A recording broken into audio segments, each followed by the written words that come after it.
बस अल्लाह का शुक्र अदा करते रहें। हमारे मुल्क के एक नामवर सियासतदान को आसिफ अली जरदारी ने खाने की दावत दी। ये दावत पर पहुंचे तो टेबल पर दर्जनों किस्म के खाने लगे थे। उनके बकौल मैंने अपनी प्लेट उठाई और मुख्तलिफ किस्म के खाने अपनी प्लेट में डालने लगा। इतनी देर में जरदारी साहब का सेक्रेटरी आया और उनका खाना उनके सामने रख दिया। छोटी छोटी कोलियों में थोड़ी सी भिंडी, दाल, उबले हुए चावल और आधी चपाती थी। जरदारी साहब ने चंद लुकमे लिए और खान सामा ट्रे उठाकर ले गया। मैंने उनसे उनकी सादा खुराक के बारे में पूछा तो वो हंस कर बोले, मेरी खुराक बस भिंडी और सादा चावल तक महदूद है, मैं उनके अलावा कुछ भी नहीं खा सकता। मैंने पूछा, क्या आप गोश्त नहीं खाते?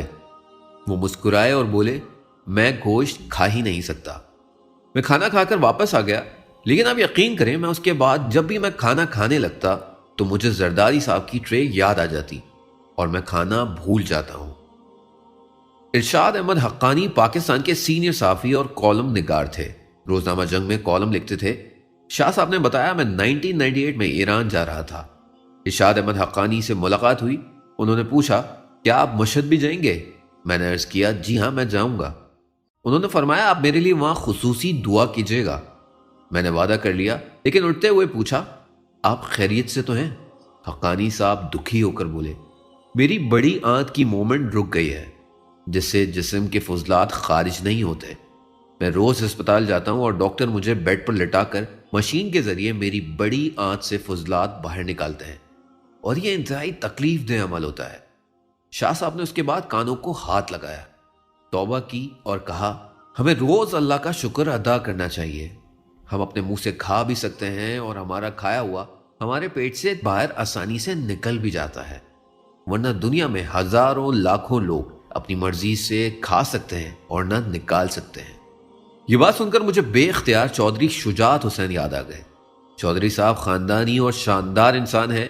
मेरे एक दोस्त चंद दिन कबल उनकी अयादत के लिए गए तो चौधरी साहब खुश थे और बार बार अल्लाह का शुक्र अदा कर रहे थे।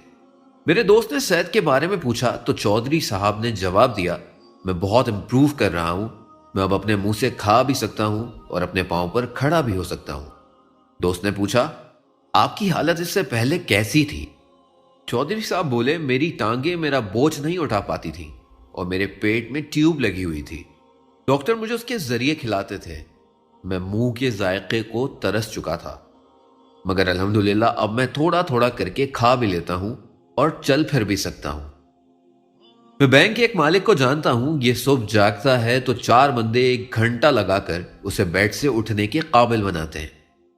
ये उसके पट्ठों का मसाज करके उन्हें इस काबिल बनाते हैं कि इसके जिस्म को हरकत दे सके।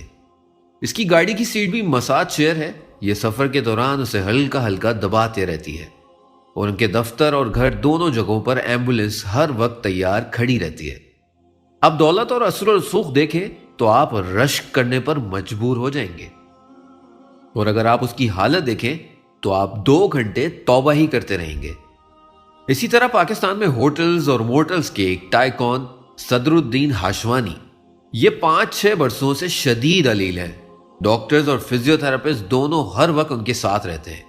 इनके प्राइवेट जहाज में इनके साथ सफर करते हैं। फिजियोथेरापिस्ट दुनिया जहां से इनके लिए फिजियोथेरापी की मशीनें तलाश करते हैं। मुझे जर्मनी के शहर बॉर्डन जाने का इत्तफाक हुआ। यह मसाज और देसी गुस्ल का टाउन है। शहर में मसाज के 200 साल पुराने सेंटर्स हैं और दुनिया जहां से अमीर लोग मालिश करवाने के लिए वहां जाते हैं। 6-6 माह वहां बुकिंग नहीं मिलती। आप वहां लोगों की हालत देखें तो आपकी नींदें उड़ जाएंगी। मरीज के प्रोफाइल में $10 बिलियन की कंपनी है, लेकिन हालत देखें तो वो सीधा खड़ा होने के काबिल भी नहीं होता। हम इंसान एक नस खिंच जाने के बाद अपने पांव पर खड़ा होने के काबिल ही नहीं रहते। हम चम्मच तक तो उठा नहीं पाते और निगलने के काबिल भी नहीं रहते। ये हमारी असल औकात है, तो हम फिर किस बात का गुरूर और फख्र करते हैं? हमेशा तौबा करते रहें, माफी मांगते रहें, अल्लाह सुब्हानहू व तआला के हुजूर गिड़गिड़ाते रहें और उसके सामने अपना सर झुकाते रहें। अल्लाह हम सबकी छोटी बड़ी खताओं को माफ फरमा। आमीन सुम्मा आमीन।